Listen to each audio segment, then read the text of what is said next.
89.6 FM Sargakshetra SK Junction. Welcome to SK junction on Sargakshetra 89.6 FM. കൂടെ ഉള്ളത് ജോ ആണ്. എനിക്കൊന്നും നമ്മളിൽ കേട്ടുകൊണ്ടിരിക്കുന്ന ഒരുപാട് പേർക്കും ഒരു 50% അല്ലെങ്കിൽ ഒരു 70-30% എങ്കിലും ഈ ഒരു അസുഖം അല്ലെങ്കിൽ ഇത് കാണാത്തവരായിട്ട് അനുഭവിക്കാത്തവരായിട്ട് ഇല്ലായിരിക്കും. യെസ്, ഇന്ന് നമ്മൾ സംസാരിക്കുന്നത് മൈഗ്രെയിനെ കുറിച്ചാണ്. ഈ ഒരു മൈഗ്രെയിൻ്റെ പെയിൻ എങ്ങനെയൊക്കെ നമുക്ക് മാറ്റാം, അല്ലെങ്കിൽ ഇത് വരാതെ എന്തൊക്കെ കാര്യങ്ങൾ ശ്രദ്ധിക്കാം തുടങ്ങിയ കാര്യങ്ങളാണ് ഇന്ന് SK ജംഗ്ഷനിലൂടെ നമ്മൾ കേൾക്കാനായിട്ട് പോകുന്നത്. ഈ കാര്യങ്ങളൊക്കെ പറഞ്ഞു തരാനായി നമ്മുടെ കൂടെ ഉള്ളത് doctor Sreejith V Ravi, consultant neurologist from മിറ്റര hospital, Thilakam. Doctor, welcome to the show. Thank you. Yes, നമ്മളിന്ന് മൈഗ്രെയിനെ കുറിച്ചാണ് കേൾക്കാനായിട്ട് പോകുന്നത് ഡോക്ടർ. അപ്പം ആദ്യമേ തന്നെ അറിയേണ്ടത് എന്താണ് മൈഗ്രെയിൻ, മറ്റ് തലവേദനകളിൽ നിന്ന് ഇതെങ്ങനെയാണ് വ്യത്യസ്തമായി നിൽക്കുന്നത് തുടങ്ങിയ കാര്യങ്ങൾ പറഞ്ഞുകൊണ്ട് തന്നെ നമ്മുടെ ഇന്നത്തെ SK ജംഗ്ഷൻ നമുക്ക് സ്റ്റാർട്ട് ചെയ്യാം. മൈഗ്രെയിൻ എന്ന് പറയുന്നത് കൊടിഞ്ഞി, ചെന്നിക്കുത്ത് എന്ന പേരുകളിൽ അറിയപ്പെടുന്ന ഒരു തലവേദനയാണ്. ആ തലവേദന വളരെ ശക്തമായതും അതികാഠിന്യത്തോടു കൂടിയതും നെറ്റിയുടെ ഇരുവശങ്ങളിലും മാറി മാറി വരുന്നതുമായ ഒരു തരം തലവേദനയാണ്. അതുള്ള സമയത്ത് മനം പുരട്ടൽ, ഓക്കാനം, ഛർദി, കാഴ്ച മങ്ങുക അങ്ങനെയുള്ള ലക്ഷണങ്ങൾ കാണപ്പെടുന്നു. ഇത് കൂടാതെ ശബ്ദത്തോടും പ്രകാശത്തോടുമുള്ള സംവേദനക്ഷമത മറ്റൊരു ലക്ഷണമാണ്. സ്ത്രീകളിലാണെങ്കിൽ ആർത്തവത്തോടനുബന്ധിച്ചും മറ്റു ഹോർമോൺ ടാബ്ലറ്റ്സ് കഴിക്കുന്നതിനോടനുബന്ധിച്ചും ഇത് കൂടുതലായി കാണപ്പെടുന്നു. മറ്റ് രോഗങ്ങൾ, തലവേദനകളിൽ നിന്നും മൈഗ്രെയിൻ എങ്ങനെ വ്യത്യസ്തപ്പെട്ടിരിക്കുന്നു എന്ന് ചോദിച്ചാൽ, മൈഗ്രെയിൻ തലയുടെ ഒരു വശത്ത് മാത്രമായിട്ട് വരുന്ന വിങ്ങുന്ന പോലെയുള്ള അല്ലെ ഉരുണ്ട് കയറി വരുന്ന രീതിയിലുള്ള പോലെയുള്ള ഒരു തലവേദനയാണ്. സോ ഇത് യൂഷ്വലി 4 തൊട്ട് 72 മണിക്കൂർ വരെ നീണ്ടു നിന്നേക്കാം. മേൽപ്പറഞ്ഞ ലക്ഷണങ്ങളും ഇതിൻ്റെ കൂടെ കണ്ടേക്കാം. ചുരുക്കം ചില സന്ദർഭങ്ങളിൽ തലകറക്കം അല്ലെങ്കിൽ ഓഫ്താൽമോപ്ലീജിയ, അതായത് കണ്ണിൻ്റെ കൃഷ്ണമണി ചലിപ്പിക്കുന്നതിനുള്ള ബുദ്ധിമുട്ട്, അല്ലെങ്കിൽ ഒരു വശം തളർച്ച, ഹെമിപ്ലീജിക് മൈഗ്രെയിൻ, ഇങ്ങനെയൊക്കെ ഉള്ള അപൂർവമായി കാണപ്പെടുന്ന ലക്ഷണങ്ങളും ഉണ്ടാവാം. ഇത് മറ്റ് തലവേദനകളൊക്കെ ആണെങ്കിൽ ഇതിൻ്റെ ഡ്യൂറേഷനൊക്കെ വ്യത്യാസമായിരിക്കും. അതായത് 4 തൊട്ട് 72 മണിക്കൂർ വരെ നീണ്ടു നിൽക്കുന്നു എന്ന് പറയുന്നതായിരിക്കില്ല അതിൻ്റെ ഡ്യൂറേഷൻ. ബ്രെയിൻ ട്യൂമറൊക്കെ ആണെങ്കിൽ കണ്ടിന്യൂസ് ആയിട്ട് പെർസിസ്റ്റൻറ്റ് ഹെഡ് ഏക്ക് ഉണ്ടാവും. മെനിഞ്ചൈറ്റിസ് ഒക്കെയുള്ള തലവേദനയാണെങ്കിൽ അതിനോടനുബന്ധിച്ച് പനിയും ഛർദിയും ഒക്കെ കൂടുതലായിട്ട് കാണപ്പെടുന്നു.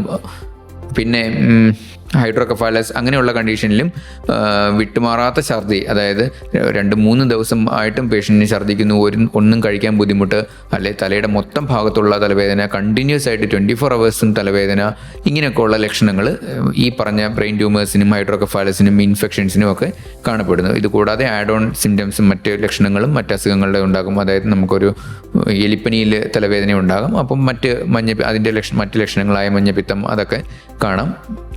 ഇതൊക്കെ സെക്കൻഡറി ഹെഡ് ഏക്സ് എന്ന് പറഞ്ഞ എൻറ്റിറ്റിയാണ്. മൈഗ്രെയിൻ കൂടാതെ തന്നെ മറ്റ് പ്രൈമറി ഹെഡ് ഏക്സുകളുണ്ട്. അതായത് cluster headache, trigeminal autonomic cephalalgia, trigeminal neuralgia, അങ്ങനെയുള്ള തലവേദനകളും ഉണ്ട്. അതിൻ്റെയൊക്കെ ലക്ഷണങ്ങൾ കുറച്ച് വ്യത്യാസമായിരിക്കും. ക്ലസ്റ്റർ ഹെഡ് ഏക്കിന് കണ്ടിന്യൂസ് ആയിട്ടുള്ള പെയിൻ ആയിരിക്കും. പിന്നെ അതർ ട്രൈജെമിനൽ ന്യൂറാൾജിയ അങ്ങനെയുള്ള ഹെഡ് ഏക്സിന് മുഖത്തിൻ്റെ ഒരു വശത്തുള്ള വേദനയുണ്ടാവാം. അതിനോടുള്ള മറ്റ് ലക്ഷണങ്ങളും ഉണ്ടാവാം. ഇതൊക്കെ തിരിച്ചറിഞ്ഞാൽ നമുക്ക് മൈഗ്രെയിനിനെ മറ്റ് തലവേദനകളിൽ നിന്നും വളരെ എളുപ്പം കണ്ടുപിടിക്കാൻ സാധിക്കുന്നതാണ്. ഓക്കെ ഡോക്ടർ, അപ്പോൾ എന്താണ് മൈഗ്രെയിൻ, മറ്റ് തലവേദനകളിൽ നിന്ന് ഇതെങ്ങനെയാണ് വ്യത്യസ്തമായി നിൽക്കുന്നത് തുടങ്ങിയത് നമ്മൾ കേട്ടു. അപ്പോൾ ഡോക്ടർ നമ്മെ പറഞ്ഞ പോലെ ഇതിൻ്റെ ലക്ഷണങ്ങൾ എന്തൊക്കെയാണ് തുടങ്ങിയ കാര്യങ്ങൾ നമുക്ക് കേൾക്കാം പാട്ടുകൾക്ക് ശേഷം. So once again welcome to SK junction. കൂടെ ഉള്ളത് ജോ ആണ്. 89.6 FM Sargakshetra SK Junction. Welcome back to SK junction on Sargakshetra 89.6 FM. കൂടെ ഉള്ളത് ജോ ആണ്. യെസ്, നമ്മൾ ഇന്ന് മൈഗ്രെയിനെ കുറിച്ചാണ് കേട്ടുകൊണ്ടിരിക്കുന്നത്. എന്താണ് മൈഗ്രെയിൻ, മറ്റ് തലവേദനകളിൽ നിന്ന് ഇതെങ്ങനെയാണ് വ്യത്യസ്തമാകുന്നത് തുടങ്ങിയത് നമ്മൾ കേട്ടു. ഇനി ഇത് എങ്ങനെയാണ് ഉണ്ടാകുന്നത്, അല്ലെങ്കിൽ ഈ മൈഗ്രെയിൻ എന്നുള്ള ഒരു അവസ്ഥ ഉണ്ടാവാനുള്ള കാരണങ്ങൾ എന്തൊക്കെയാണ് എന്നുള്ളതാണ് നമ്മുടെ ചോദ്യം. ചോദ്യത്തിന് ഉത്തരം നൽകാനായി നമ്മുടെ കൂടെ ഉള്ളത് doctor Sreejith V Ravi, consultant neurologist from മിറ്റര hospital, Thilakam. Sir, നമ്മുടെ ക്വസ്റ്റ്യൻ ഇതാണ്. ഈ ഒരു മൈഗ്രെയിൻ എന്നുള്ള ഈ ഒരു പെയിൻ അനുഭവിക്കുന്നവർക്കറിയാം ഇത് തീവ്രമായിട്ടുള്ള, നമ്മളെ ഭയങ്കരമായിട്ടും വേദനയിൽ ആഴ്ത്തുന്ന ഒരു സംഭവമാണ്. അപ്പം ഇതിനുണ്ടാവാനുള്ള, അല്ലെങ്കിൽ ഈ ഒരു മൈഗ്രെയിൻ ഉണ്ടാവാനുള്ള റീസൺസ് എന്തൊക്കെയാണ്? ഓക്കെ, മൈഗ്രെയിൻ്റെ കാരണങ്ങളെ കുറിച്ച് കിടക്കുകയാണെങ്കിൽ അത് പ്രധാനമായും ജനിതകപരമായ കാരണങ്ങളുമുണ്ട്, പാരിസ്ഥിതികപരമായ കാരണങ്ങളുമുണ്ട്, ജനറ്റിക് ആൻഡ് എൻവയോൺമെന്റൽ. ജനിതകപരമായ കാരണങ്ങൾ എന്തൊക്കെയാണെന്ന് നോക്കിയാൽ, ഒരാളുടെ ജനറ്റിക് സിസ്റ്റം, അതായത് നമ്മുടെ പേരൻസിന് ആർക്കെങ്കിലും ഒരാൾക്ക് മൈഗ്രെയിൻ ഉണ്ടെങ്കിൽ കുട്ടികൾക്ക് മൈഗ്രെയിൻ വരാനുള്ള സാധ്യത കൂടുതലാണ്. 2 പേരൻസിനും ഉണ്ടെങ്കിൽ കുട്ടികൾക്ക് വരാനുള്ള സാധ്യത വളരെ കൂടുതലാണ്. എസ്പെഷ്യലി ഇത് പെൺകുട്ടികൾക്ക് കുറച്ച് കൂടുതലായിട്ട് കാണപ്പെടുന്നു. കാരണം ഇവരുടെ ഹോർമോണൽ ഈസ്ട്രജൻ പ്രൊജസ്ട്രോണുള്ള ഹോർമോണൽ വ്യതിയാനങ്ങൾ മൈഗ്രെയിനെ ട്രിഗർ ചെയ്യുന്നതായിട്ട് കാണപ്പെടുന്നു. സോ ഈ പെൺകുട്ടികളിൽ കൗമാരത്തോടനുബന്ധിച്ചും യൗവനത്തിൻ്റെ തുടക്ക കാലഘട്ടങ്ങളിലും മൈഗ്രെയിൻ കുറച്ച് കൂടുതലായിട്ട് കാണപ്പെടുന്നു. ഇതുകൂടാതെ കുറച്ച് പാരിസ്ഥിതിക ഘടകങ്ങളും ഉണ്ട്. പാരിസ്ഥിതിക ഘടകങ്ങൾ എന്തൊക്കെയാണെന്ന് നോക്കിയാൽ അമിതമായ സ്ട്രെസ്സ്, അല്ലെങ്കിൽ സ്ക്രീൻ ടൈം കൂടുതലായിട്ടുള്ള രോഗികൾ, അതല്ലെങ്കിൽ ഉറക്കം കുറവുള്ളവർ, പിന്നെ വിവിധ ഇനം മരുന്നുകൾ കഴിക്കുന്നവർ, ഓറൽ കോൺട്രസെപ്റ്റീവ് പിൽസ് ഒക്കെ ഉപയോഗിക്കുന്നവർ, ഇങ്ങനെയുള്ളവർക്ക് കുറച്ച് കൂടുതലായി കാണപ്പെടുന്നു. ഇത് മാത്രമല്ല അമിത മദ്യപാനവും വീഞ്ഞ് തുടങ്ങിയ പദാർത്ഥങ്ങൾ ഉപയോഗിക്കുന്നവർക്കും പ്രിസർവേറ്റീവ്സ് അടങ്ങിയ food items, monosodium glutamate, aspartate, അങ്ങനെയുള്ള ഫുഡ് പ്രിസർവേറ്റീവ്സ് ആഡ് ചെയ്തിട്ടുള്ള ഫുഡ് ഐറ്റംസ് യൂസ് ചെയ്യുന്നവർക്കും കുറച്ച് കൂടുതലായി കാണപ്പെടുന്നു. ചീസ്, കാലപ്പഴക്കം ചെന്ന ചീസ്, ചോക്ലേറ്റ്, നട്ട്സ്, ഇതിലൊക്കെ അടങ്ങിയിരിക്കുന്ന ചിലയിനം കെമിക്കലുകൾ മൈഗ്രെയിനെ ട്രിഗർ ചെയ്യുന്നതായി കാണപ്പെടുന്നു. ഒരു മൈഗ്രെയിൻ ഉള്ളൊരു വ്യക്തി എന്ന നിലയിൽ ഞാൻ മിക്കപ്പോഴും ചെയ്യുന്നത് മൈഗ്രെയിൻ അല്ലെങ്കിൽ അതിതീവ്രമായിട്ടുള്ള തലവേദന വരുമ്പോൾ മധുരം കഴിക്കുക അല്ലെങ്കിൽ ചോക്ലേറ്റ് കഴിക്കുകയാണ് ചൂസ് ചെയ്യുന്നത്. അപ്പം ഇത് ആണ് പിന്നീട് ഉള്ള തലവേദനയ്ക്കും കാരണമായി മാറുന്നത് എന്നുള്ളത് നമ്മൾ മനസ്സിലാക്കുന്നത്. ഇതുപോലെ മൈഗ്രെയിനെ കുറിച്ച് നമ്മൾ അറിഞ്ഞിരിക്കേണ്ട പ്രധാനപ്പെട്ട കാര്യങ്ങളാണ് നമ്മൾ ഇന്ന് SK ജംഗ്ഷനിലൂടെ കേട്ടുകൊണ്ടിരിക്കുന്നത്. So keep on listening to Sargakshetra 89.6 FM. കൂടെ ഉള്ളത് ജോ ആണ്. 89.6 FM Sargakshetra. SK Junction. Sargakshetra 89.6 FM SK junction ആണ്. കൂടെ ഉള്ളത് ജോ ആണ്. നമ്മുടെ കൂടെ ഇന്നുള്ള special guest doctor Sreejith V Ravi, consultant neurologist from മീറ്റര hospital, Thilakam. Doctor, നമ്മൾ മൈഗ്രെയിനെ കുറിച്ചാണ് സംസാരിച്ചുകൊണ്ടിരിക്കുന്നത്. അതിൻ്റെ ഉണ്ടാവാനുള്ള കാരണങ്ങളും എന്തുകൊണ്ട് മൈഗ്രെയിൻ ഉണ്ടാവുന്നു തുടങ്ങിയ കാരണങ്ങൾ നമ്മൾ കേട്ടു. ആൻഡ് പലപ്പോഴും മൈഗ്രെയിൻ ആണ് എനിക്ക് സംഭവിക്കുന്നത് എന്നത് പലരും അറിയാതെ പോകുന്നുണ്ട്. സോ ഈ മൈഗ്രെയിൻ്റെ സിംറ്റംസ് എന്തൊക്കെയാണ്? സിംറ്റംസിനെ കുറിച്ച് പറയുന്നതിന് മുമ്പായി ഞാൻ നേരത്തെ മിസ്സായ 2 കാരണങ്ങളും കൂടിയുണ്ട്, അതുകൂടി പറഞ്ഞേക്കാം. അതായത് ഒരു മീൽസ് സ്കിപ്പ് ചെയ്യുന്നത്, അതായത് ഒരു നേരത്തെ ഭക്ഷണം കഴിക്കാൻ നമുക്ക് എന്തെങ്കിലും തിടുക്കത്തിൽ പറ്റാണ്ട് പോകുന്നത്, അല്ലെങ്കിൽ ചില പ്രത്യേകതരം ഭക്ഷണ പദാർത്ഥങ്ങൾ മുമ്പ് സൂചിപ്പിച്ചത്, അതൊക്കെ മൈഗ്രെയിൻ ഉണ്ടാക്കുന്നതിന് കാരണമാകുന്നു. ഇതുകൂടാതെ ആങ്സൈറ്റി, സ്ട്രെസ്സും ഒക്കെ കാരണമാകുന്നു. ഇത് നമുക്ക് ഇനി ഇതിൻ്റെ ലക്ഷണങ്ങൾ എന്തൊക്കെയാണെന്ന് നോക്കാം. 4 തൊട്ട് 72 മണിക്കൂർ വരെ നീണ്ടു നിൽക്കുന്ന അതിശക്തമായ തലവേദനയുണ്ടാകും. അത് ഒരു സൈഡിൽ മാത്രമായിട്ട് ചിലപ്പോൾ കാണപ്പെടുന്നു, ചിലപ്പോൾ അത് തലയുടെ 2 വശങ്ങളിലും കാണപ്പെടുന്നു. വിങ്ങുന്ന ടൈപ്പ്, അതായത് ഒരു ഉരുണ്ട് കയറി വരുന്നു, അങ്ങനെയുള്ള ഒരു തലവേദന. പിന്നെ മനം പുരട്ടൽ, ഛർദിൽ, അങ്ങനെയുള്ള ലക്ഷണങ്ങളും ഇതിൻ്റെ കൂടെ കാണും. ശബ്ദം അല്ലെ പ്രകാശം, ഇത് രണ്ടിനോടുള്ള അസഹിഷ്ണുത, സംവേദനക്ഷമത, ഇതൊക്കെ മൈഗ്രെയിൻ്റെ മറ്റ് ലക്ഷണങ്ങളായി കാണപ്പെടുന്നു. ഇത് കൂടാതെ തന്നെ കാഴ്ച മങ്ങുന്നതും ചിലരിൽ കാണപ്പെടുന്നു. മറ്റ് സിംറ്റംസ് നമുക്ക് കടക്കുന്നത് മുമ്പായിട്ട് മൈഗ്രെയിൻ്റെ ഘട്ടങ്ങളെ പറ്റി ജസ്റ്റ് ഒന്ന് നോക്കാം. മൈഗ്രെയിൻ്റെ ഘട്ടങ്ങൾ ആദ്യം ഉള്ളത് ഒരു പ്രോഡ്രോമൽ ഫേസ്, പിന്നെ aura, headache phase, postdromal phase and termination phase. ഇങ്ങനെയാണ് ഘട്ടങ്ങൾ. സോ ഓരോ ഘട്ടത്തിലും നമുക്ക് ഓരോ ലക്ഷണങ്ങളാകാം. ഈ മൈഗ്രെയിൻ തുടങ്ങുന്നതിന് മുന്നായിട്ട് അതിശക്തമായ ക്ഷീണം, ചിലർക്ക് അമിതമായി ഫുഡ് കഴിക്കാനുള്ള ഒരു ആവേശം തോന്നുന്നത് കാണാം, ചിലർക്ക് ക്ഷീണം, മൊത്തത്തിലൊരു ടയേർഡ്നെസ്, അങ്ങനെയൊക്കെയുള്ള ലക്ഷണങ്ങളുമായിട്ട് കാണപ്പെടുന്നതാണ്. ഇത് കൂടാതെ ഓറ എന്ന് പറയുന്നു, അതായത് ചില പൂർവ്വലക്ഷണങ്ങൾ, സൂചനകൾ, അങ്ങനെയുള്ളത് മൈഗ്രെയിന് കാണപ്പെടുന്നു. ഈ കഴുത്ത് വേദന, ക്ഷീണം, ദാഹം, അമിതമായിട്ടുള്ള ദാഹം, അമിതമായിട്ടുള്ള വിശപ്പ്, ചിലതരം കാഴ്ചകൾ, മിന്നലുകൾ, പ്രകാശമുള്ള പൊട്ടുകൾ, മഴവില്ല്, ഇങ്ങനെയുള്ള കാര്യങ്ങൾ കാണുന്നതായിട്ട് കാണപ്പെടുന്നു. നമുക്ക് ഇങ്ങനെയുള്ള ഇല്ലാത്ത വസ്തുക്കൾ നമ്മൾ കാണുന്നതായിട്ട് കാണപ്പെടുന്നു. ഇതുകൂടാതെ ചലനപരമോ സംവേദനപരമോ സംസാരശേഷിപരമോ ആയ ബന്ധപ്പെട്ടിട്ടുള്ള ബുദ്ധിമുട്ടുകളും കാണപ്പെടുന്നു. ചിലരുടെ കൈകാലുകളിൽ മരപ്പ് തോന്നുന്നു, മരപ്പ്, പെരുപ്പ്, അങ്ങനെയുള്ളത് തോന്നുന്നു. ചിലർക്ക് ചില സ്മെല്ല് അസഹിഷ്ണുതമായിട്ട് തോന്നുന്നു. സ്മെല്ലിനോട് ഓസ്മോഫോബിയ എന്ന് നമ്മളതിന് പറയും. സ്മെല്ല്, വാസന ബുദ്ധിമുട്ടുണ്ടാക്കുന്നു. ഇങ്ങനെയുള്ളത് ഒരു ലക്ഷണമാണ്. ഇതുകൂടാതെ കൈകാലിലുള്ള മരപ്പ്, തളർച്ച, അങ്ങനെയുള്ള ലക്ഷണങ്ങളും കാണപ്പെടുന്നു. ശബ്ദങ്ങൾ, ചില ഇനം ശബ്ദങ്ങൾ നമ്മൾ അമിതമായി കേൾക്കുന്നതായിട്ട് തോന്നുന്നു. അതായത് ചില മൂളലുകൾ, വണ്ട് മൂളുന്നത് പോലെയുള്ള സൗണ്ടുകളോ അല്ലെങ്കിൽ ഹോൺ അടിക്കുന്നത് പോലെയുള്ള അങ്ങനെയുള്ള ഒരു സൗണ്ടുകൾ തോന്നി നമുക്കൊരു മൊത്തത്തിലൊരു ഇറിറ്റബിലിറ്റി കാണപ്പെടുന്നു. ഇതിന് നമ്മൾ ഓഡിറ്ററി ഹാലുസിനേഷൻസ് എന്നൊക്കെ പറയും. ഇത് കൂടാതെ അപൂർവമായിട്ട് ഒരു വശം തളർന്നു പോകുന്നത് പോലെ മൈഗ്രെയിനിൽ കാണപ്പെടുന്നു. അതിന് നമ്മൾ ഹെമിപ്ലീജിക് മൈഗ്രെയിൻ എന്നാണ് പറയപ്പെടുന്നത്. ഇതുകൂടാതെ മൈഗ്രെയിൻ, ഈ പറഞ്ഞ ഓറ എല്ലാവരിലും കാണണമെന്ന് നിർബന്ധമില്ല. ഓറ വന്നത് ചിലർക്ക് മാത്രമേ അനുഭവപ്പെടുകയുള്ളൂ, ചിലർക്ക് ഓറ കാണപ്പെടില്ല. ഈ പ്രാരംഭ സൂചനകൾ ഇതില്ലാതെയും തന്നെ മൈഗ്രെയിൻ ഡയറക്റ്റായിട്ട് വരുന്നതും കാണപ്പെടുന്നു. ഇതിന് ശേഷം നമുക്ക് ഹെഡ് ഏക്ക് ഫേസ്, സിവിയർ ഹെഡ് ഏക്ക് ആയിരിക്കും. അത് തലവേദന ഒരു 4 തൊട്ട് 72 മണിക്കൂർ വരെ നീണ്ടു നിൽക്കുന്ന അതിശക്തമായ തലവേദനയായിരിക്കും. ഈ തലവേദന സമയത്ത് ഛർദ്ദിക്കാനും ഒക്കെ മറ്റും ലക്ഷണങ്ങൾ തോന്നുന്നതായിരിക്കും. ഇത് കഴിഞ്ഞിട്ട് പോസ്റ്റ് ട്രോമൽ ഫേസ് എന്ന് പറഞ്ഞ ഒരു ഫേസും കൂടെയുണ്ട്. അതായത് മൊത്തത്തിൽ വീണ്ടും തലവേദന കുറഞ്ഞു വരുന്നു, എങ്കിലും ഒരു ക്ഷീണം, ഒരു കൺഫ്യൂഷൻ, അങ്ങനെയുള്ള ലക്ഷണങ്ങളും കാണപ്പെടുന്നു. ഇതൊക്കെയാണ് മൈഗ്രെയിൻ്റെ സാധാരണയായി കാണപ്പെടുന്ന ലക്ഷണങ്ങൾ. ഇതിൽ ഡോക്ടർ പറഞ്ഞ പലതും ഇപ്പം പലരും അനുഭവിച്ചിട്ടുണ്ട്. ആദ്യ ഘട്ടങ്ങളിൽ അറിയില്ല, ഇത് മൈഗ്രെയിൻ ആണെന്ന് അറിയാതെ പോകുന്ന സാഹചര്യമുണ്ട്. ഇതൊരു വെറും ഒരു തലവേദനയാണോ എന്ന് മാത്രം നമ്മൾ ആദ്യം ഒന്ന് സംശയിക്കുന്നു. ആൻഡ് അതിനുശേഷം ഡോക്ടർ ഒന്ന് പറയുന്നതിന് ശേഷമായിരിക്കും ഓക്കെ ഇത് മൈഗ്രെയിൻ ആണ്, അതിനോടനുബന്ധിച്ചുള്ള കെയർ നമ്മൾ എടുക്കണം, പ്രിക്കോഷൻസ് എടുക്കണം തുടങ്ങിയവയൊക്കെ നമ്മൾ മനസ്സിലാകുന്നത്. അപ്പം മൈഗ്രെയിനെ കുറിച്ചാണ് ഇന്ന് SK ജംഗ്ഷനിലൂടെ നമ്മൾ കേട്ടുകൊണ്ടിരിക്കുന്നത്. ഇനിയും ധാരാളം കാര്യങ്ങൾ കേൾക്കാനുണ്ട്. കേൾക്കാം സർഗക്ഷേത്ര 89.6 FM SK ജംഗ്ഷനിലൂടെ. കൂടെയുള്ളത് ജോ ആണ്. 89.6 FM സർഗക്ഷേത്ര. SK Junction.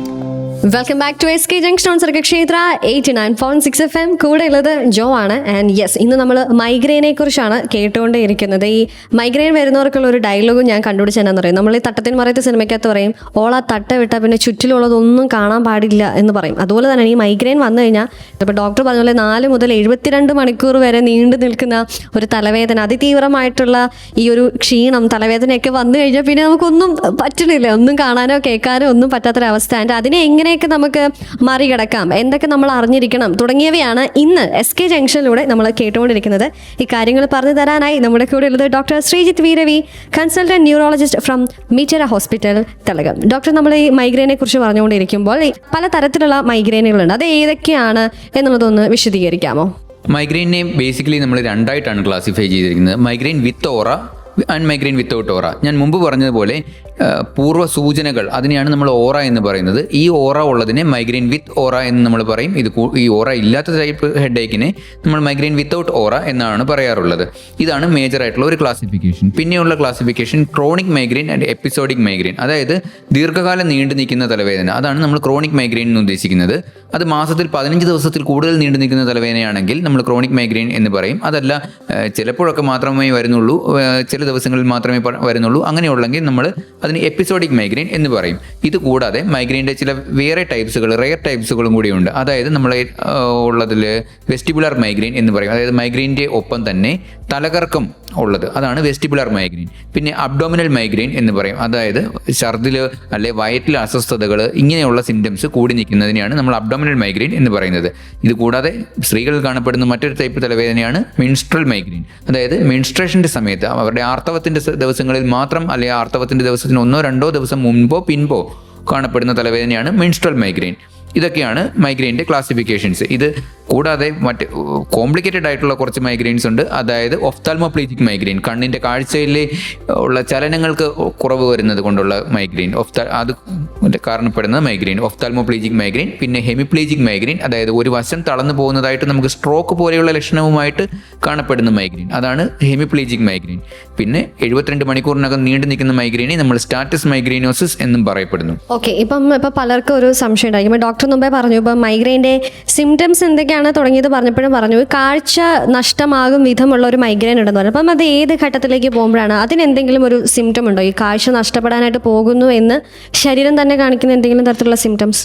കാഴ്ച നഷ്ടപ്പെടുന്നത് മൈഗ്രെയിൻ വിത്ത് ഓറയിൽ നമ്മൾ കാണാറുണ്ട്. അതായത് ഒരു ചെറിയ കുറച്ച് സമയത്തേക്കുള്ള ഒരു ബ്ലറിങ് ഓഫ് വിഷൻ, നമ്മളതിന് അമോറോസിസ് ഫ്യൂഗസ് എന്ന് പറയും. അതായത് ഒരു കണ്ണിൻ്റെ കാഴ്ചക്കുറവ് വരുന്നത്, അത് ചിലപ്പോൾ സ്ട്രോക്കിൻ്റെ ലക്ഷണവുമാവാം, ചിലപ്പോൾ മൈഗ്രെയിൻ്റെ ലക്ഷണമാവാം. അത് നമുക്കൊരു വിദഗ്ധമായ ഡോക്ടറെ കാണിച്ച് വേണ്ട ചെക്കപ്പുകൾ ചെയ്താലേ കണ്ടെത്താൻ സാധിക്കുകയുള്ളൂ.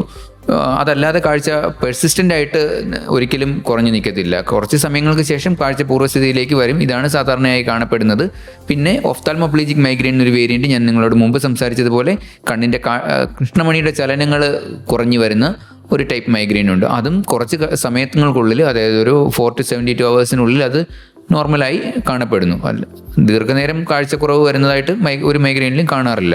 ഓക്കെ ഡോക്ടർ, അപ്പോൾ എന്തായാലും മൈഗ്രെയിനെ കുറിച്ചാണ് നമ്മൾ കേട്ടുകൊണ്ടിരിക്കുന്നത്. ഇനിയും ഒരുപാട് കാര്യങ്ങൾ കേൾക്കേണ്ടതായിട്ടുണ്ട്, അറിയേണ്ടതായിട്ടുണ്ട്. അറിയാം, കേൾക്കാം SK ജംഗ്ഷനിലൂടെ. So keep on listening to Sargakshetra 89.6 FM. കാതോരം കരുതലായി കാലത്തിനൊപ്പം. 89.6 FM Sargakshetra. SK Junction. Sargakshetra 89.6 FM SK junction ആണ്. കൂടെ ഉള്ളത് ജോ ആണ്. നമ്മുടെ കൂടെ എന്നുള്ള special guest doctor Sreejith V Ravi, consultant neurologist from മീറ്റര hospital Thilakam. Doctor, നമ്മൾ മൈഗ്രെയിനെ കുറിച്ചാണ് സംസാരിച്ചുകൊണ്ടിരിക്കുന്നത്. ഡോക്ടർ, നമ്മൾ മൈഗ്രെയിൻ എന്താണ്, മൈഗ്രെയിൻ്റെ സിംറ്റംസ് എന്തൊക്കെയാണ് മൈഗ്രെയിൻ ഉണ്ടാവാനുള്ള കാരണങ്ങൾ തുടങ്ങിയവ പറഞ്ഞു. ആൻഡ് ഇത് ചിലപ്പോൾ പലതരത്തിലുള്ള മൈഗ്രെയിനെ കുറിച്ചൊക്കെ നമ്മളിപ്പോൾ ഡോക്ടർ പറഞ്ഞു. മെൻസ്ട്രൽ മൈഗ്രെയിൻ ഉണ്ട്, ഈ ഒരു കാഴ്ച നഷ്ടമാകും വിധമുള്ള മൈഗ്രെയിൻ ഉണ്ട്. അങ്ങനെയൊക്കെ പറഞ്ഞുകൊണ്ടിരിക്കുമ്പോൾ ഒരു ഡോക്ടറിനെ എനിക്ക് മൈഗ്രെയിൻ ആണ് ഡോക്ടർ, ഇതെന്താണ് ഞാൻ ചെയ്യേണ്ടത് എന്ന് എപ്പോഴാണ് ഒരാൾ പോയി കൺസൾട്ട് ചെയ്യേണ്ടത്? പലപ്പോഴും മൈഗ്രെയിൻ ആണ് എന്ന് അറിഞ്ഞതിന് ശേഷം പിന്നെ നമ്മൾ അധികം അങ്ങനെ അതിന് വേണ്ടി അങ്ങനെ ചിലവാക്കുന്നില്ല. ഓക്കെ, ഇത് കുറച്ച് കഴിയുമ്പോൾ അങ്ങ് പൊക്കോളും, അല്ലെങ്കിൽ ഒരു ഡോളോ കഴിച്ചാൽ ഇതങ്ങ് മാറിക്കോളും, അങ്ങനെ പറയുന്ന ആളുകളുമുണ്ട്. സോ എന്താണ് നമ്മൾ അല്ലെങ്കിൽ ഡോക്ടറെ കാണേണ്ടത് ഏത് സമയത്താണ് എന്നുള്ളത് വിശദീകരിക്കാവോ? എപ്പോഴെങ്കിലും നമുക്ക് അസഹ്യമായ തലവേദന ഉണ്ടായിട്ടുണ്ട്, അത് തുടരെ വരുന്നുണ്ട്, നമുക്കതിൻ്റെ കാരണം അറിയില്ല. അങ്ങനെയുള്ള സമയത്ത് നമ്മളൊരു വിദഗ്ധ ന്യൂറോളജിസ്റ്റിനെ കണ്ട് അതിൻ്റെ എന്തുകൊണ്ടാണ് ഈ തലവേദന വരുന്നത് എന്ന് നമ്മൾ ഉറപ്പിക്കേണ്ടതുണ്ട്. ചിലപ്പോൾ നമ്മൾ മൈഗ്രെയിൻ എന്ന് വിചാരിക്കുന്ന എല്ലാ തലവേദനയും മൈഗ്രെയിൻ ആവണമെന്ന് നിർബന്ധമില്ല. ചിലപ്പോൾ അത് ബ്രെയിൻ ട്യൂമർ വരേക്കും ആവാം. അത് ഒരു വിദഗ്ധ ഡോക്ടർ നിങ്ങളുടെ ലക്ഷണങ്ങളെല്ലാം കേട്ട് പരിശോധിച്ച് നോക്കി ആവശ്യമുണ്ടെങ്കിൽ സ്കാനുകളും മറ്റും പരിശോധനകളും ചെയ്തതിന് ശേഷം മാത്രമേ മൈഗ്രെയിനൊരു ഡയഗ്നോസിസ് ചെയ്യാറുള്ളൂ. അപ്പോൾ നമുക്ക് ഇങ്ങനെയുള്ള ഒരു ഹെഡേക്കുകൾ തിരിച്ചറിയാം, ഏത് ടൈപ്പ് ഹെഡേക്ക് ആണെന്ന് ഡോക്ടർ തിരിച്ചറിഞ്ഞാൽ മാത്രമേ അത് ട്രീറ്റ്മെൻറ്റിന് ചെയ്യാൻ പറ്റുകയുള്ളൂ. സോ അതുകൊണ്ട് അത് ഏതാണെന്ന് ഒരു വിദഗ്ധ ന്യൂറോളജിസ്റ്റിനെ കാണിച്ച് തിരിച്ചറിയേണ്ടതുണ്ട്. അത് തുടരെ വരുന്ന ഹെഡേക്കുകളിൽ ഉറപ്പായിട്ടും ചെയ്യണം. പിന്നെയുള്ളത് ക്രോണിക് മൈഗ്രെയിൻ എന്ന് പറഞ്ഞൊരു എൻറ്റിറ്റി ഞാൻ മുമ്പ് പറഞ്ഞത്, അതായത് മാസത്തിൽ 15 ദിവസത്തിലധികം തലവേദനയാണ് അല്ലെങ്കിൽ ഒരു ഫ്രീക്വൻറ്റ് എപ്പിസോഡിക് മൈഗ്രെയിൻ, അതായത് ഒരാഴ്ചയിൽ 2 പ്രാവശ്യം അല്ലെങ്കിൽ 3 പ്രാവശ്യം തലവേദന വരുന്നു. നമുക്ക് നമ്മുടെ ജോലിയിൽ അല്ലെങ്കിൽ പഠിത്തത്തിൽ ശ്രദ്ധിക്കാൻ പറ്റുന്നില്ല, കുട്ടികൾക്കൊക്കെ ആണെങ്കിൽ സ്കൂളിൽ പോയി പഠിക്കാൻ പറ്റുന്നില്ല, സ്കൂൾ ആബ്സെൻറ്റീസം അങ്ങനെ ഒരു കണ്ടീഷൻ വരുന്നത്. സ്കൂളിൽ നിന്ന് ഫ്രീക്വൻ്റ് ആയിട്ട് ആബ്സെൻ്റ് ആവുന്നു, പഠിക്കാൻ പറ്റുന്നില്ല, എക്സാംസിന് പ്രിപ്പയർ ചെയ്യാൻ പറ്റുന്നില്ല, അങ്ങനെയൊക്കെ ഉള്ള കുട്ടികൾക്ക് ഡോക്ടറെ കാണണം. അതല്ല വർക്കിംഗ് ക്ലാസ്സിലാണെങ്കിൽ ഫ്രീക്വൻ്റ് ആയിട്ട് ലീവ് എടുക്കേണ്ടി വരുന്നു, സിക്ക് ലീവ്സ് ഒക്കെ കൂടുതൽ നമുക്ക് എടുക്കേണ്ടി വരുന്നു, ജോലി കോൺസെൻട്രേറ്റ് ചെയ്യാൻ പറ്റുന്നില്ല, വീട്ടിലെ കുട്ടികളുടെ കാര്യം ഫാമിലി മെമ്പേഴ്സിൻ്റെ കാര്യം ശ്രദ്ധിക്കാൻ പറ്റുന്നില്ല. ഇങ്ങനെയൊക്കെയുള്ള നമ്മുടെ ആക്ടിവിറ്റീസ് ഓഫ് ഡെയിലി ലിവിങ്, അതായത് ദൈനംദിന ജീവിതത്തെ ബാധിക്കുന്ന തരത്തിലുള്ള തലവേദനകളെ നമ്മൾ ഉറപ്പായിട്ടും ഡോക്ടറെ കാണിക്കണം. പിന്നെ ഇതുകൂടാതെ കോംപ്ലിക്കേറ്റഡ് മൈഗ്രെയിൻ, ഞാൻ മുമ്പ് പറഞ്ഞതുപോലെ ഓഫ്താൽമോപ്ലീജിക് മൈഗ്രെയിൻ അല്ലെ ഹെമിപ്ലീജിക് മൈഗ്രെയിൻ അങ്ങനെയുള്ളത്, അതായത് കണ്ണിൻ്റെ കാഴ്ചയുടെ ചലനങ്ങൾ, കൃഷ്ണമണിയുടെ ചലനങ്ങൾ കുറഞ്ഞത് അല്ലെങ്കിൽ ഒരു വശം തളർന്നു പോകുന്നത് പോലെയുള്ള മൈഗ്രെയിൻ, ഇങ്ങനെയുള്ളതൊക്കെ ഹെമിപ്ലീജിക് മൈഗ്രെയിൻ, അങ്ങനെ ഓഫ്താൽമോപ്ലീജിക് മൈഗ്രെയിൻ, ഇതൊക്കെ നമുക്കൊരു ഡോക്ടറെ കണ്ട് വിദഗ്ധ ചികിത്സ പെട്ടെന്ന് തന്നെ നേടേണ്ടതാണ്. ഇത് കാരണം എന്താണെന്ന് വെച്ചാൽ, ഇത് നമ്മൾ സാധാരണ മനുഷ്യർ വിചാരിക്കുന്നത് പോലെ എപ്പോഴും ഇത് മൈഗ്രെയിൻ തന്നെ ആവണമെന്ന് നിർബന്ധമില്ല. ചില അന്യൂറിസം, സബ്അരക്കിനോയിഡ് ഹെമറേജ് അങ്ങനെയുള്ള കണ്ടീഷൻസും ചിലപ്പോൾ മൈഗ്രെയിൻ പോലെ തന്നെ പ്രസൻറ്റ് ചെയ്തേക്കാം. സോ അത് നമ്മൾ ഇങ്ങനെയുള്ള കോംപ്ലിക്കേഷൻസ് ഉള്ള സമയത്ത് അല്ലെ ഫ്രീക്വൻറ്റ് എപ്പിസോഡ്സ് വരുന്ന സമയത്ത് ഡോക്ടറെ ഉറപ്പായിട്ടും കണ്ട് ചികിത്സ ചെയ്യേണ്ടതുണ്ട്. ആവശ്യമുണ്ടെങ്കിൽ ഡോക്ടറുടെ നിർദ്ദേശപ്രകാരം നമ്മൾ സ്കാനുകളും മറ്റ് പരിശോധനകളും ചെയ്യേണ്ടതുണ്ട്. മൈഗ്രെയിൻ ആണ് എന്ന് പറഞ്ഞിട്ട് ഫ്രീക്വൻ്റ് ആയിട്ട് വരികയാണെങ്കിൽ അതിന് ഡോക്ടറിനെ തീർച്ചയായിട്ടും കൺസൾട്ട് ചെയ്യുക എന്നുള്ളൊരു ഓർമ്മപ്പെടുത്തലോടുകൂടെ തന്നെ ഇനി പാട്ടുകളിലേക്കാണ് പോകുന്നത്. അതിനുശേഷം നമ്മൾ കേൾക്കാനായിട്ട് പോകുന്നത് മൈഗ്രെയിൻ ആണ് എന്ന് ഡയഗ്നോസ് ചെയ്ത ഒരു വ്യക്തി എന്തൊക്കെയാണ് തൻ്റെ ലൈഫ് സ്റ്റൈലിൽ വരുത്തേണ്ട മാറ്റങ്ങൾ എന്നുള്ളതാണ്. So keep on listening to Sargakshetra 89.6 FM, കാതോരം കരുതലായി കാലത്തിനൊപ്പം.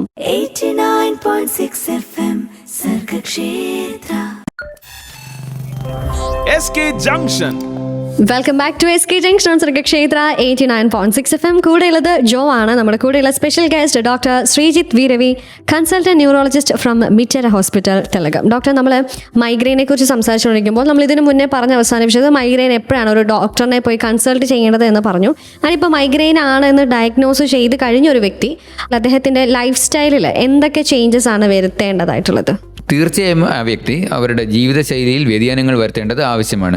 അതായത് അവരുടെ വ്യായാമം, ആവശ്യത്തിന് വ്യായാമം ചെയ്യേണ്ടതുണ്ട്. Exercise plays a major role. പിന്നെ വിശ്രമം ആവശ്യമാണ്. കണ്ടിന്യൂസ് ആയിട്ട് ജോലി ചെയ്യുന്ന ഒരുപാട് IT ഫീൽഡിലും മറ്റ് മേഖലകളിലുമുള്ള പേഷ്യൻസ് ഒരുപാട് പേര് ഞാൻ കണ്ടിട്ടുണ്ട്. അവരൊക്കെ ഒരുപാട് വർക്കിംഗ് അവേഴ്സ് ഒക്കെ കൂടുതലായിരിക്കും, വർക്ക് സ്ട്രെസ്സ് കൂടുതലായിരിക്കും. അങ്ങനെയുള്ളവർ അവരുടെ ആ വർക്ക് സ്ട്രെസ്സ് റിലീവ് ചെയ്യുന്നതിനായി യോഗ അല്ലെ ബ്രീത്തിങ് എക്സസൈസ് അല്ലെ റിലാക്സേഷൻ എക്സസൈസ് അതൊക്കെ ചെയ്യേണ്ടത് ആവശ്യമാണ്. അത്യാവശ്യം വേണ്ടത് ഒരു 6 തൊട്ട് 8 മണിക്കൂർ വരെ ഉറക്കത്തിന് വളരെ പ്രാധാന്യമുള്ളതാണ്. Sleep is very important in the treatment of migraine. Adequate sleep is very important. അത് നമ്മൾ 6 തൊട്ട് 8 മണിക്കൂർ വരെ നല്ല ക്വാളിറ്റിയുള്ള ഒരു ഉറക്കം വേണമെന്ന് പേഷ്യൻസിനോട് പറയാറുണ്ട്. ഈവനിങ് സമയങ്ങളിൽ നമ്മൾ കോഫി കുടിക്കുന്നത് ഒക്കെ കുറയ്ക്കുകയാണെങ്കിൽ നമുക്ക് നല്ലൊരു ഉറക്കം കിട്ടും. സ്ക്രീൻ ടൈം കുറയ്ക്കണം.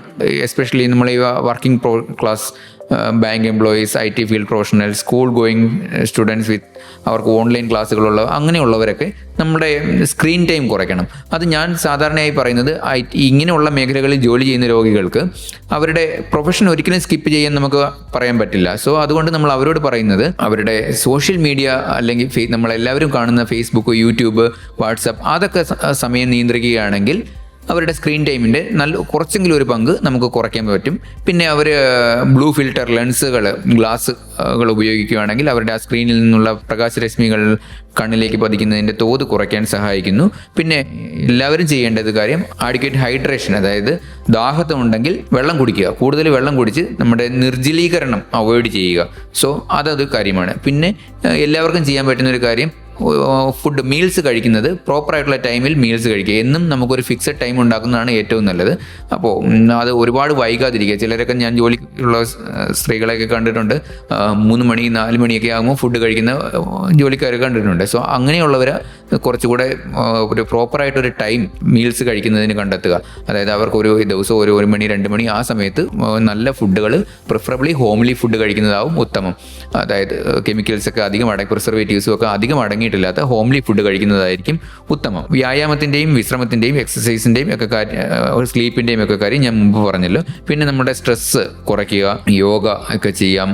ചില ഇനം പെർഫ്യൂമുകൾ മൈഗ്രെയിൻ ട്രിഗർ ചെയ്യുന്നതുകൊണ്ട് പെർഫ്യൂംസ് അതൊക്കെ നമ്മൾ അവോയ്ഡ് ചെയ്യുക. പെട്രോളിൻ്റെ ഗന്ധം ചിലർക്ക് മൈഗ്രെയിൻ ഉണ്ടാക്കുന്നതാണ്. അങ്ങനെയുള്ള ഗന്ധങ്ങൾ അവോയ്ഡ് ചെയ്യുക. ചില പച്ചക്കറി ചീഞ്ഞ മണം അങ്ങനെയുള്ളതൊക്കെ ചിലർക്ക് മൈഗ്രെയിൻ ഉണ്ടാക്കാനുള്ള കാരണമായിട്ട് കാണപ്പെടുന്നു. ഈ ട്രിഗർ എന്താണെന്ന് നമ്മൾ മനസ്സിലാക്കുക. ഇതിനായിട്ട് ഒരു മൈഗ്രെയിൻ ഉള്ള രോഗി ഒരു ഡയറി കീപ്പ് ചെയ്യുന്നത് നന്നായിരിക്കും. അതായത് ഇന്ന് എനിക്ക് എന്ത് ആയിരുന്നു ട്രിഗർ, ഐഡൻറ്റിഫൈയിങ് ദ ട്രിഗർ, എന്തുകൊണ്ടാണ് എനിക്കിന്ന് മൈഗ്രെയിൻ വന്നത് എന്നുള്ളത് ഐഡൻറ്റിഫൈ ചെയ്യുക. പിന്നെ സ്ത്രീകളാണെങ്കിൽ അവരുടെ ആർത്തവ സമയങ്ങളിൽ കുറച്ച് കെയർഫുൾ ആയിട്ടിരിക്കണം.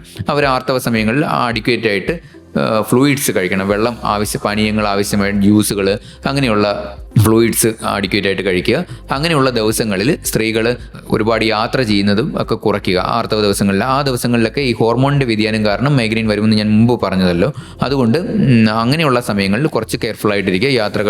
ആ ദിവസങ്ങളിലൊക്കെയുള്ള യാത്രകൾ അവോയ്ഡ് ചെയ്യുക. പിന്നെ സെക്കൻഡ് ഷോ കാണുന്നതൊക്കെ കുറച്ച് കുറയ്ക്കുക. അങ്ങനെയൊക്കെ സെക്കൻഡ് ഷോ ഒക്കെ കാണുന്ന സമയത്ത് നമ്മൾ നൈറ്റ് ഉറക്കവും പോയി നമ്മുടെ സ്ക്രീൻ ടൈമും കൂടുന്നു. സോ അങ്ങനെയുള്ള സിറ്റുവേഷൻസ് നമ്മൾ മോഡിഫൈ ചെയ്യുക.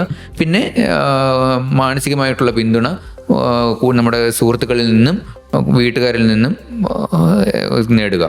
ആവശ്യമുള്ള ഘട്ടങ്ങളിൽ നിങ്ങളൊരു ഡോക്ടറെ സമീപിച്ച് വിദഗ്ധ ചികിത്സ നേടേണ്ടതാണ്. അത് മുമ്പ് പറഞ്ഞല്ലോ. Okay doctor. അപ്പോൾ എന്തായാലും നമ്മൾ എന്തൊക്കെ മാറ്റങ്ങളാണ് നമ്മുടെ ജീവിതശൈലിയിൽ വരുത്തേണ്ടത് തുടങ്ങിയത് നമ്മൾ കേട്ടു അറിഞ്ഞു. ഇതുപോലെ നമ്മൾ അറിഞ്ഞിരിക്കേണ്ട പല വിധമായിട്ടുള്ള കാര്യങ്ങൾ കേൾക്കാം SK ജംഗ്ഷനിലൂടെ. 89.6 FM Sargakshetra. SK junction. Sargakshetra 89.6 FM SK ജംഗ്ഷനാണ്. മൈഗ്രെയിൻ എന്ന പെയിനെ കുറിച്ചാണ് നമ്മൾ സംസാരിച്ചുകൊണ്ടേയിരിക്കുന്നത്.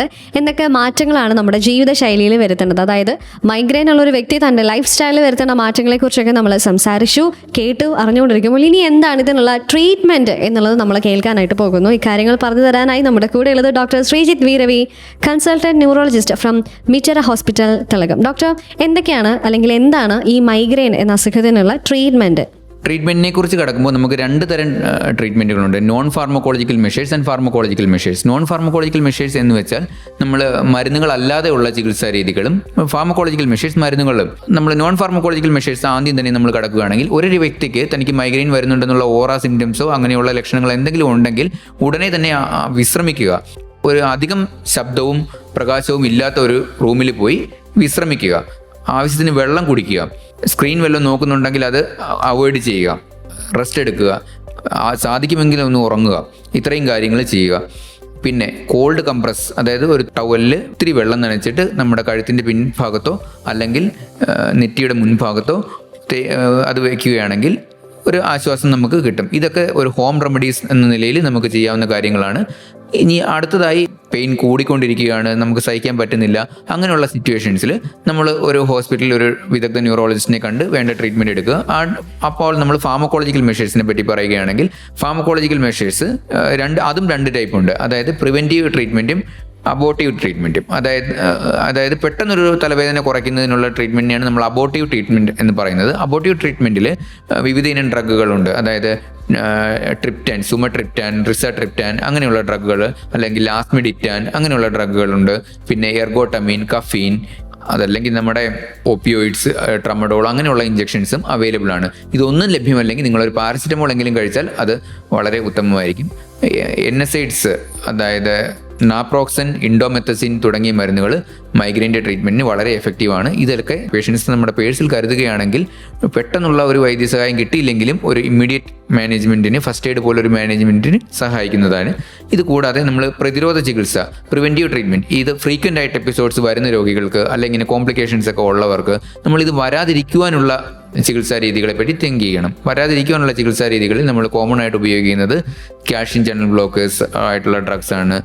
ഫ്ലുനാറിസിൻ എന്ന് പറയുന്ന ഡ്രഗാണ് നമ്മൾ കോമൺ ആയിട്ട് കൊടുക്കുന്നത്. ഇത് കൂടാതെ അമിട്രിപ്റ്റിലിൻ, അത് വിഷാദ രോഗത്തിന് കൊടുക്കുന്ന ഒരു മരുന്നാണ്. അത് കൂടിയ ഡോസിലാണ് വിഷാദ രോഗത്തിന് കൊടുക്കുന്നത്. കുറഞ്ഞ ഡോസിൽ നമ്മൾ മൈഗ്രെയിൻ്റെ ട്രീറ്റ്മെൻറ്റിന് കൊടുക്കും. പിന്നെ അപസ്മാരത്തിന് കൊടുക്കുന്ന മരുന്നുകളും കുറഞ്ഞ ഡോസുകളിൽ, വളരെ കുറഞ്ഞ ഡോസുകളിൽ കൊടുക്കും. സോഡിയം വാൾപ്രോയേറ്റ്, ടോപ്പിറമേറ്റ് അങ്ങനെയുള്ള മരുന്നുകളും അവൈലബിൾ ആണ്. ഇപ്പോൾ മൈഗ്രെയിന് പുതിയ ഒരുപാട് ട്രീറ്റ്മെൻറ്റുകൾ, മോണോക്ലോണൽ ആൻറ്റിബോഡീസ് വരെ ഡെവലപ്പ് ആയിട്ടുണ്ട്. അതൊക്കെ നമ്മുടെ നാട്ടിൽ തന്നെ അവൈലബിൾ ആയിട്ടുള്ള ട്രീറ്റ്മെൻറ്റാണ്. സോ ഇതൊക്കെ ഈ ട്രീറ്റ്മെൻറ്റൊക്കെ ലഭിക്കുന്നതിലൂടെ നമുക്ക് ഈ മൈഗ്രെയിൻ്റെ പിന്നീടുള്ള അറ്റാക്കുകൾ പ്രിവെൻറ്റ് ചെയ്യാൻ സാധിക്കുന്നു. ഇതൊന്നിലും രക്ഷയില്ലാത്ത പേഷ്യൻസിന് നമ്മൾ ബോട്ടുലിനം ടോക്സിൻ ഇഞ്ചക്ഷൻ ഒക്കെ എടുക്കുകയാണെങ്കിൽ സബ്ക്യൂട്ടേനിയസ് ആയിട്ട്, അതായത് നെറ്റിയുടെ പുറത്ത്, നെറ്റിയുടെ സൈഡിലായിട്ടൊക്കെ ഇഞ്ചക്ഷൻസ്, ബോട്ടുലിനം ടോക്സിൻ ഇഞ്ചക്ഷൻ ഒക്കെ എടുക്കുകയാണെങ്കിൽ ഹെഡേക്ക് വരാതിരിക്കുന്നതിന് സഹായിക്കുന്നു. ഓക്കെ, അപ്പം എന്തൊക്കെയാണ് മൈഗ്രെയിൻ്റെ ട്രീറ്റ്മെൻറ്റ്സ് എന്നുള്ളത് നമ്മൾ കേട്ടു. നമുക്ക് ഹോം റെമഡീസും കൂടെ ഡോക്ടർ പറഞ്ഞു തന്നിട്ടുണ്ട്. അപ്പം ഇക്കാര്യങ്ങളൊക്കെ ഒന്ന് ഓർത്ത് വെച്ചോളൂ. അപ്പോൾ ഇനി ഇപ്പോൾ കുറച്ച് പാട്ടുകളിലേക്കാണ് പോകുന്നത്. പാട്ടുകൾക്ക് ശേഷം ഇനിയും ധാരാളം കാര്യങ്ങൾ കേട്ടറിയാം SK ജംഗ്ഷനിലൂടെ. 89.6 FM സർഗക്ഷേത്ര. SK Junction.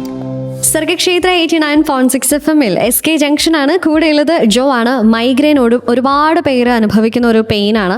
അപ്പം എന്താണ് അതിൻ്റെ കാരണങ്ങൾ, എന്താണ് മൈഗ്രെയിൻ തുടങ്ങിയ കാര്യങ്ങളൊക്കെ നമ്മൾ കേട്ടുകൊണ്ടിരിക്കുമ്പോൾ ഡോക്ടറിനോടുള്ള ഇനി ഒരു സംശയമാണ്.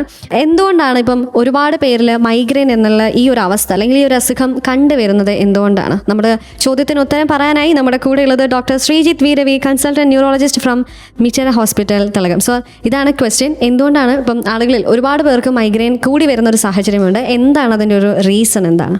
ഇന്നത്തെ കാലത്തെ വ്യക്തികളിലെ ജീവിതശൈലിയിൽ ഉണ്ടാകുന്ന മാറ്റങ്ങളാണ് ഇത് കൂടുന്നതിനുള്ള മെയിൻ കാരണം. കാര്യം ജീൻസ്, ജനിതകപരമായുള്ള ചേഞ്ചസ് നമുക്ക് പണ്ടും നമ്മുടെ പൂർവ്വികർക്കും ഉണ്ടല്ലോ. പക്ഷേ ഇപ്പോൾ നമ്മുടെ ജീവിതശൈലിയിലുള്ള മാറ്റങ്ങളാണ് മൈഗ്രെയിൻ കൂടുതലായിട്ട് കാണപ്പെടുന്നതിൻ്റെ കാരണങ്ങൾ. ഒന്നാമതായി തന്നെ നമ്മുടെ എല്ലാവരുടെയും സ്ക്രീൻ ടൈം കൂടുതലാണ്. എനിക്കാണെങ്കിലും നിങ്ങൾക്കാണെങ്കിലും നമ്മൾ എപ്പോൾ എന്ത് കാര്യം ഉണ്ടെങ്കിലും പണ്ടൊക്കെ പത്രം വായിക്കുന്നതിന് പകരം നമ്മൾ മൊബൈലാണ് ഇപ്പം നോക്കുന്നത്. യൂട്യൂബിൽ അല്ലെ സോഷ്യൽ മീഡിയ, ഫേസ്ബുക്കിൽ ഇതിലൊക്കെ നമ്മൾ സ്പെൻഡ് ചെയ്യുന്ന സമയം, സ്ക്രീൻ ടൈം കൂടുതലാണ്. പിന്നെ വ്യായാമത്തിൻ്റെ കുറവ്, നമുക്ക് എല്ലാവർക്കും ജോലി തിരക്കും സ്ട്രെസ്സും ടെൻഷനും ഒക്കെ ഉണ്ടാവും. നമ്മൾ വ്യായാമത്തിൻ്റെ കുറവ് ഒരു കാരണമായി കാണപ്പെടുന്നു. അമിതമായ ഉത്കണ്ഠ, സ്ട്രെസ്സ് അതൊക്കെ ഇപ്പോൾ കൂടുതലായിട്ട് ഉണ്ട്. ഇപ്പോഴത്തെ വ്യക്തികളിൽ കൂടുതലായി കാണപ്പെടുന്നു. മാത്രമല്ല നമ്മളെ പഴയ കാലത്തൊക്കെ ആണെങ്കിൽ ഇത് സ്ത്രീകളൊക്കെ കൂടുതലും വീട്ടിൽ ഹൗസ് വൈഫ് ആയിരിക്കും. പക്ഷേ ഇന്നത്തെ കാലത്ത് സ്ത്രീകൾ വർക്കിംഗ് ഒക്കെ ആയി തുടങ്ങിയിരിക്കുന്നു. സോ അപ്പം അവർക്ക് കൂടുതൽ വെയിൽ കൊള്ളേണ്ട അങ്ങനെയൊക്കെ ഉള്ള സിറ്റുവേഷൻസ് ഫേസ് ചെയ്യേണ്ടി വരുന്നു. മുമ്പത്തെ നമ്മുടെ അമ്മമാരൊക്കെ ആണെങ്കിൽ എടുക്കുകയാണെങ്കിൽ അവർ ജോലിക്കൊന്നും അധികം പോവില്ല, അവർ വീട്ടിൽ ഇരിക്കുന്നു, വെയിൽ കൊള്ളുന്നില്ല, അങ്ങനെയുള്ള ഇതില്ല. പക്ഷേ ഇന്നത്തെ നമ്മുടെ മാറിയ സാഹചര്യം എടുത്ത് നമ്മൾ സ്ത്രീകൾ മാത്രമല്ല പുരുഷന്മാരും കൂടുതലും വെയിൽ കൊള്ളുന്നു. ഇപ്പം ബൈക്കിലൊക്കെ ഒരുപാട് യാത്ര ചെയ്യുന്ന ആളുകൾ, സ്കൂട്ടറൊക്കെ ഉള്ളപ്പോൾ ആ സമയത്ത് വെയിലിൻ്റെ കാഠിന്യം ഇവർക്ക് ട്രിഗേഴ്സ് ഉണ്ടാക്കാനായിട്ട് സാധിക്കുന്നു. പിന്നെ പലരും നമ്മുടെ ഇന്നത്തെ ജീവിത തിരക്കുകളിൽ ഭക്ഷണമൊക്കെ ഒരു നേരം കഴിക്കാനായിട്ട് പലരും മറന്നു പോകുന്നു. ഒരു നേരം ഭക്ഷണം കഴിച്ചില്ലെങ്കിൽ എന്താണെന്നാണ് പലരും ചിന്തിക്കുന്നത്. അത് ഒരു ട്രിഗറാണ്.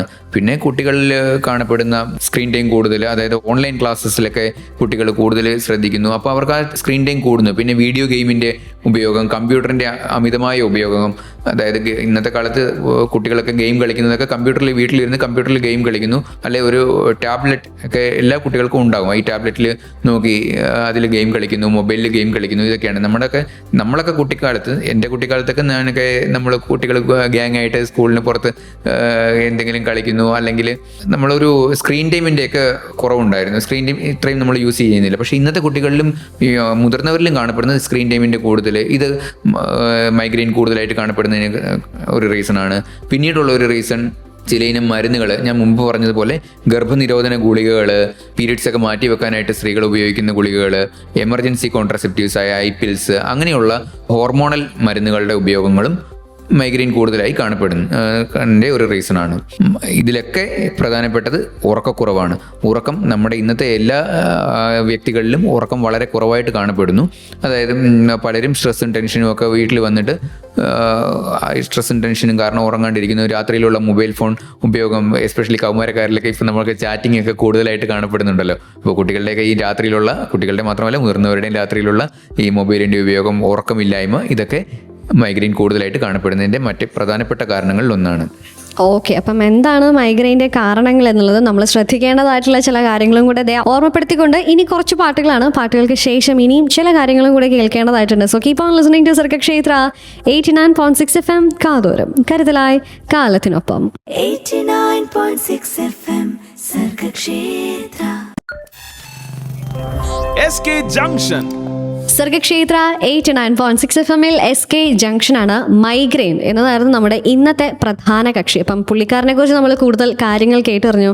ആൾ എത്രമാത്രം ഭീകരനാണ് എന്നുള്ളതൊക്കെ നമ്മൾ കേട്ടറിഞ്ഞു. അപ്പം നമ്മളോട് ഇക്കാര്യങ്ങളൊക്കെ പറഞ്ഞു തരാനായി നമ്മുടെ കൂടെ ഉള്ളത് doctor Sreejith V Ravi, consultant neurologist from മിറ്റര hospital, Thellakom. So doctor, എന്താണ് ഇനി നമ്മളെ കേട്ടുകൊണ്ടിരിക്കുന്നവരോട് പറയാനായിട്ടുള്ളത്? ഇപ്പം ഒരുപാട് പേരുണ്ട് മൈഗ്രെയിൻ എന്ന ഒരു വേദനയോടുകൂടെ തന്നെ നടക്കുന്നവരുണ്ട്. അപ്പോൾ അവരോടായിട്ടും ഇനി മൈഗ്രെയിൻ വരാതിരിക്കാനായിട്ടും അങ്ങനെ ജനറലി എല്ലാവരോടും കൂടി എന്താണ് ഡോക്ടറിന് ഈ അവസാനമായിട്ട് കൺക്ലൂഷനായിട്ട് നമ്മളോട് കേട്ടുകൊണ്ടിരിക്കുന്നവരോട് പറയാനായിട്ടുള്ളത്? നമ്മൾ ഇത്രയും നേരത്തെ ഈ സെഷനിൽ നമ്മൾ മൈഗ്രെയിൻ എന്താണ്, അത് എന്തുകൊണ്ട് വരുന്നു, എങ്ങനെ വരുന്നു, അതിൻ്റെ ലക്ഷണങ്ങൾ എന്തൊക്കെയാണ്, അതിൻ്റെ ട്രീറ്റ്മെൻറ്റ് എന്തൊക്കെയാണ്, ഹോം റെമഡീസ് എന്തൊക്കെയാണ്, പ്രിവെൻഷൻ എങ്ങനെയാണ്, ഇതെല്ലാം നമ്മൾ ഡിസ്കസ് ചെയ്തല്ലോ. സോ ഇതൊക്കെ നമ്മളുടെ എല്ലാവരുടെയും മനസ്സിലിരിക്കുക. അപ്പോൾ മൈഗ്രെയിൻ ഉള്ളവരും ഇല്ലാത്തവരും ആവശ്യത്തിന് വിശ്രമത്തിന്, വ്യായാമത്തിനും ഉറക്കത്തിനും സമയം കണ്ടെത്തുക. നമ്മുടെ എല്ലാവരുടെയും ജീവിതത്തിൽ വളരെ പ്രധാനപ്പെട്ട കാര്യങ്ങളാണ് വിശ്രമം, വ്യായാമം, ഉറക്കം, കൃത്യസമയത്തുള്ള ഭക്ഷണം, കഴിപ്പ്. ഇതൊക്കെ എല്ലാവരും ശ്രദ്ധിക്കുക. മൈഗ്രെയിൻ ഉള്ളവരും ഇല്ലാത്തവരും, ഉള്ളവർ കുറച്ചധികമായിട്ട് ശ്രദ്ധിക്കുക. പിന്നെ നമ്മുടെ സ്ക്രീൻ ടൈമിനെ കുറയ്ക്കാൻ ട്രൈ ചെയ്യുക. സ്ട്രെസ്സ് കുറയ്ക്കുക, യോഗ, റിലാക്സേഷൻ എക്സസൈസ്, ഇതൊക്കെ ചെയ്യുക. ഇതൊക്കെ ചെയ്യുന്നതിനോടൊപ്പം തന്നെ ഫുഡ് കറക്റ്റ് സമയത്ത് എല്ലാവരും കഴിക്കാൻ മറക്കാതിരിക്കുക. വെള്ളം കൂടുതലായിട്ട് കുടിക്കുക. നിർജ്ജലീകരണം അവോയ്ഡ് ചെയ്യുക. മറ്റ് അസുഖങ്ങളുണ്ടെങ്കിൽ ഒരു ഡോക്ടറെ കാണിച്ച് ട്രീറ്റ്മെൻറ്റ് അതിൻ്റെ എടുക്കുക. ഉദാഹരണത്തിന് BP, ഷുഗർ, അതൊക്കെ ഉള്ളവരും അതിൻ്റെ ട്രീറ്റ്മെൻറ്റൊക്കെ എടുക്കുക. ഉറക്കത്തിന് സമയം കണ്ടെത്തുക. ഇങ്ങനെയൊക്കെ ചെയ്യുന്നതിലൂടെ നമുക്ക് മൈഗ്രെയിൻ പ്രിവെൻറ്റ് ചെയ്യാനായിട്ട് സാധിക്കും. ഏറ്റവും പ്രധാനപ്പെട്ടത് വിശ്രമം, വ്യായാമം, ഉറക്കം, ഇത് മൂന്നുമാണ്. മാത്രമല്ല ഇത് കൂടാതെ ഇനി എന്തെങ്കിലും സാഹചര്യത്തിൽ ഇങ്ങനെ വീട്ടിൽ നമുക്ക് ഫ്രീക്വൻ്റ് ആയിട്ട് തലവേദന വരുന്നുണ്ട്, വിട്ടുമാറാത്ത തലവേദന, ഛർദി, മറ്റ് ഒറ്റപ്പെട്ട ലക്ഷണങ്ങൾ, അതായത് കണ്ണിൻ്റെ കാഴ്ച പെർസിസ്റ്റൻ്റ് ആയിട്ട് കുറഞ്ഞു നിൽക്കുന്നു, കണ്ണിന് ഐബോൾ, കൃഷ്ണമണി ചലിപ്പിക്കാനുള്ള ബുദ്ധിമുട്ട്, ഒരു വശം തളർന്നു പോകുന്നത് പോലെയുള്ള ലക്ഷണങ്ങൾ, ഇങ്ങനെയുള്ള എറ്റിപ്പിക്കൽ ഫീച്ചേഴ്സ് ഉണ്ടെങ്കിൽ നമ്മൾ എത്രയും പെട്ടെന്ന് തന്നെ ഒട്ടും വൈകിക്കാതെ ഡോക്ടറെ കാണുകയും സ്കാൻ എടുക്കേണ്ടതിനെ പറ്റി ചിന്തിക്കുകയും ചെയ്യേണ്ടതാണ്. ഇത്രയും പറഞ്ഞുകൊണ്ട് ഞാൻ എൻ്റെ വാക്കുകൾ ഉപസംഹരിക്കുന്നു. Thank you so much doctor. അപ്പോൾ എന്തായാലും മൈഗ്രെയിനെ കുറിച്ചാണ് നമ്മൾ കേട്ടുകൊണ്ടിരുന്നത്. സോ ഇപ്പോൾ പറഞ്ഞ കാര്യങ്ങൾ, ഇപ്പം വ്യായാമം, ഉറക്കം, വിശ്രമം തുടങ്ങിയ കാര്യങ്ങളൊക്കെ നമുക്ക് ശ്രദ്ധിക്കാമെന്ന് ഓർമ്മപ്പെടുത്തിക്കൊണ്ട് ഇന്നത്തെ SK ജംഗ്ഷൻ ഇവിടെ അവസാനിക്കുകയാണ്. So once again this is RJ Jo signing off from SK junction and you're listening to Sargakshetra 89.6 FM, കാതോരം കരുതലായി കാലത്തിനൊപ്പം. 89.6 FM സർഗക്ഷേത്ര.